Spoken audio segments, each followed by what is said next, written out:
Welcome, everybody. We are joined by Amarillo City Council Place 1 candidate Sherie Wood joining us today. And first of all, thank you for joining us. Thank you for having me. It's been a privilege. Absolutely, absolutely. So, Sherie, just to get started, let's let the people get to know you a little bit. Tell us a little bit about your background. Okay, well, I was born and raised here in Amarillo, and I have been in customer service for 10 years. And I was actually manager of McDonald's for about 5 and assistant manager of Toot and Totem for about 10. So I know what it's like when it comes to managing the budget. I'm also a member of the Amarillo Republican Women's, and I'm also a member of the United Way as well as the NAACP, and I'm a Potter County Precinct Chairwoman. So. Wow, you got a full plate. Yes. Okay. Now, with your background and the amount of things that you're involved in, talk about how that insight, how that gives you a unique perspective as you run this campaign. Well, first of all, I love the city of Amarillo. It gives me an insight to where I can be able to build trust with the residents of Amarillo, be able to talk with them, be able to get involved with the community and let them know that I actually care for the city. Okay. When did you decide to run for city council, and what pulled on your heartstrings to do so? I actually did this about 2 years ago, so this is not my first rodeo. But with Josh Kraft not running again this year, I decided to go ahead and try it again and see if I can actually get out there more than I did 2 years ago.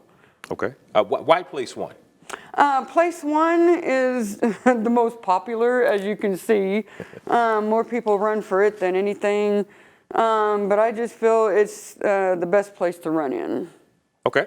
Now, what are some of the issues that are really kind of clawing at you, and how would you address them? The best issues, of course, well, first of all, is public safety. We need definitely more first responders out there when it comes to the police force. I know they're looking for about 30 more recruits so that we can be able to have enough out there to where we can feel safe in the community. When we had that situation that happened downtown, people didn't feel safe then. And so we need to have a community where they know that they can go out in their neighborhoods and not have to worry about some crime happening. Another one is infrastructure, of course, which we all know the potholes in the roads. But we also have one certain bridge that needs to be looked at when it comes to Ross and 3rd. It's been built, I think, over 50 years, and it has not been rebuilt since. And so it's unsafe, and I feel that it needs to be redone. Then, of course, is the North Heights area. Nobody is paying attention to them, so we need to take a look at them when it comes to infrastructure and to the economy, as well as the residents in that area, especially the schools in the area that I live in, that they're thinking about closing down. And then, of course, my last is the homeless people in the area. I am for them when it comes to, I know the Transformation Park is coming up soon for the ribbon cutting. I'm going to be there for that. But everything, when it came to the Cold Blue shutting down, I was very upset what happened with that one.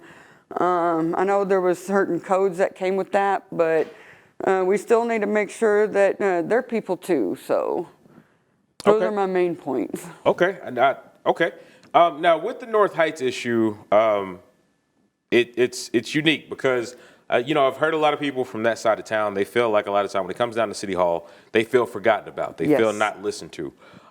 For North Heights residents that will see this interview, what would be your message to them? When they see this interview, my message to them is if you vote me, elect me in, I will make sure that your voice is heard and that no matter what, we will get things done for the North Heights area. I will talk to my colleagues about it with the city council and tell them, hey, we need to budget this in when it comes to the water pipes underground, or when it comes to the certain smells that they're smelling over in that area, we need to make sure that they are heard and their voices will be heard if I am elected. Okay. And you also talked about working with AISD. You made mention of your school on your side of town being closed. What would you like to do, or how would you like to work with AISD to maybe kind of resolve that issue? Well, I would like to take a look at the budget because I know they're still keeping, especially with Pleasant Valley. They still have the budget for that, but they're still wanting to keep it open even though they're wanting to close the school down for the kids itself. So I want to be able to talk to them and see about maybe if we can, you know, get more residents to move over there, get more businesses over there. That way, whenever the kids come over into that area, we can have something for them to be able, school to be able to go to, instead of having to bus them to different other schools. Because they love that area. They want to be able to still play with their friends, you know, be able to be safe and comfortable in that area. Okay. What are some things, when it comes down to City Hall, what are some things that you think that the city of Amarillo does well, and where are some areas that the city can improve? Well, I know that the city does well on, you know, getting certain agendas down whenever they're doing their city hall meetings. They're at least being able to record their meetings and everything to let people know what's going on. But the certain things that they need to work on is, of course, like the AEDC. We all know what's going on with that situation with the range. We definitely need to work on the budget more when it comes to prioritizing, because first of all, when you let someone go, especially when it comes to former police chief, we need to make sure we're looking at the budget when it comes to their retirement or whatnot, because $175,000 was too much. And then you have the former city manager that we had to pay $800,000 to for their pension or whatever it was, and that is a lot. So we just need to take a look at the budget and work on that, as well as just, you know, getting out there and listening to the people, because we just need to work on actively listening. Okay. Now, we know the economy is at the forefront of a lot of issues nowadays. When you get out and you talk to voters or potential voters, what kind of things are you hearing from them and how they feel about what's going on locally?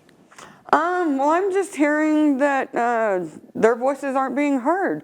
Whenever they ask for certain things to be done, they feel like that it's being ignored. They'll go up to the city council and they'll talk to them, and they'll let their voices be known about what they feel is what they need done, and they feel like it's being put on the back burner.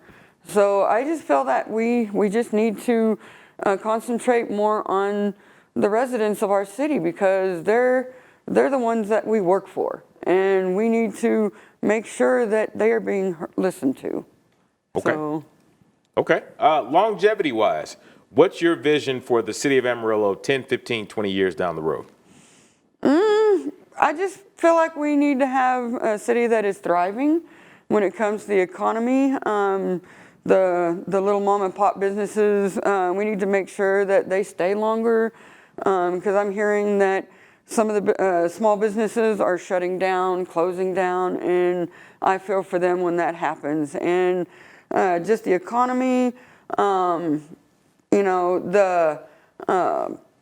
the roads and everything else like that still need to be attention, because I just feel like within 15, 20 years, we'll be more of a thriving city and be able to co-compensate with each other. So. Okay. What's one thing that a lot of people may not know about you, but you'd like them to know? Well, some of them already know I'm an actress. I go to be on, I was with Amarillo Little Theater and Amarillo Opera. I can sing. So a lot of people don't know that I can sing.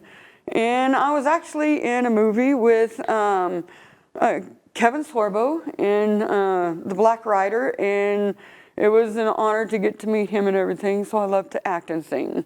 Okay.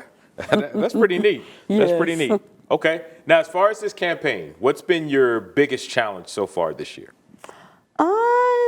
The biggest challenge, I guess, is just the money itself, because you have other candidates who have their own money, or they're using endorsements, certain things like that, but I'm going on my own money and everything, so just being able to, get more signs and certain things like that. I've had to use my signs from 2 years ago, but I'm having to use my own money, and that's the difficult part, so. Okay. Actually, kind of going off of that, you talked about you ran for public office a few years ago.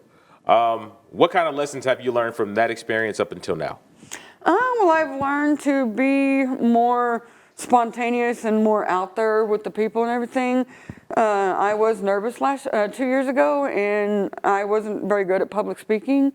So I feel that I'm better at public speaking this year because I know what to expect. So I've learned a lot from 2 years ago, and it's just grown on me ever since. Okay. And then last question for you. How can people connect with you with their concerns? Well, of course, I've got a Facebook page, Sherie Wood, for City Council and for City Council Place 1. And then you can go to Sherie Wood for Amarillo City Council Place1.com for my website. Just go on there. You can make a donation if you want to help with my campaign. You can go on there and ask questions if you want to, because I've even got a question deal on there that if they want questions or comments or concerns, they can go ahead and email me on there, or it'll email me myself, and they can just take a look at all my things that I have on there that I'm running for this year. So. Okay. All right, Sherie Wood, thank you so much for joining us. Oh, you're welcome. It's a privilege, and thank you for having me. Absolutely. All right, that's Sherie Wood, Amarillo City Council Place 1 candidate.